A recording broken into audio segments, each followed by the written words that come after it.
दिलदार अहमद है क्रीनवुड बिस्कुट बेची दे ए 30 रुपये का जी, ए 20 रुपये का जी, कभी 5 दर्जन कभी 10 दर्जन, 500 रुपये 500 रुपये, कभी घट कभी नहीं भी।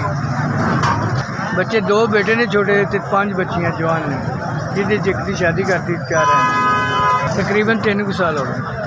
तो पहले खाना खुना बनाना शुरू करता, काम करते होंदा नहीं, हुण बुढ़ेरे हो गए, इन्नी हिम्मत नहीं है। ਇਹਦਾ ਘਰ ਹੈ ਜੀ, गरीब आदमी ਆ, ਇੰਨੀ ਫੋੜ नहीं साड़ी कि असीं कोई कर सकते। ਇਹ वक्त पास कर रहे हैं अपना।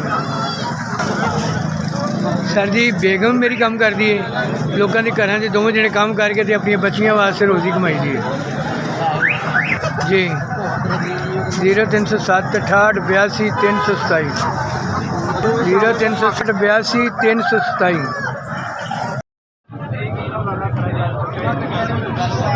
बिस्मिल्लाहिर्रहमानिर्रहीम। 4000 रुपया जी, 4000 रुपया। अल्लाह ताला जिसने भी मेरी खिदमत की थी, अल्लाह उन्हें खुश रखे, उन्हें दुनिया से फिट करे और ये आखिरत भी सदनफ करे। अल्लाह ताला के बच्चों ने तंदुरुस्ती सेहत अदा फरमाए। अल्लाह ताला खुशियाँ दे, दुनिया के खुश रखे, अगले जान भी खुश रखे। हाँ SVS थोड़ी बड़ी मेहरबानी है, मैंने इस मस्कीन पैसे 4000 रुपये, तो बहुत सलाम है जी मेरे। बहुत बहुत